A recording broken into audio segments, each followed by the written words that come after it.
নমস্কার। আজ আমি আমার সুখের ঘর অনুষ্ঠানে আবার চলে এলাম। জ্যোতিষ অনুষ্ঠান যেটা এখন সংক্ষিপ্ত একটা কথা বলি। অনেকে বলেন যে মাঝরাত্রে ঘুম ভেঙে যাচ্ছে, দুঃস্বপ্ন দেখছি, আর সারাটা রাত ঘুম হচ্ছে না, শরীর খারাপ হয়ে যাচ্ছে, ডিপ্রেশনে ভুগছেন, নানা রকম অশান্তি দেখা দেয়।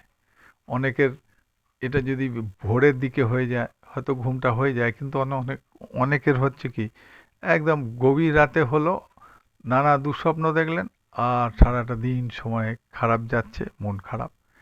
এই অবস্থায় পড়লে বা শরীর খারাপ হতে থাকলে, নানা দুশ্চিন্তা হলে একটা উপায় বলে দিই।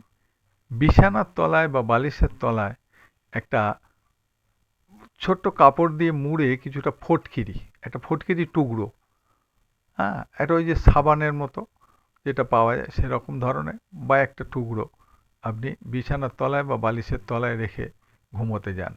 দেখবেন দুঃস্বপ্ন দেখবেন না, আর দুশ্চিন্তা করা থেকে অনেকটা মুক্তি পাবেন। নমস্কার, ভালো থাকুন, সুখে থাকুন, শান্তিতে থাকুন।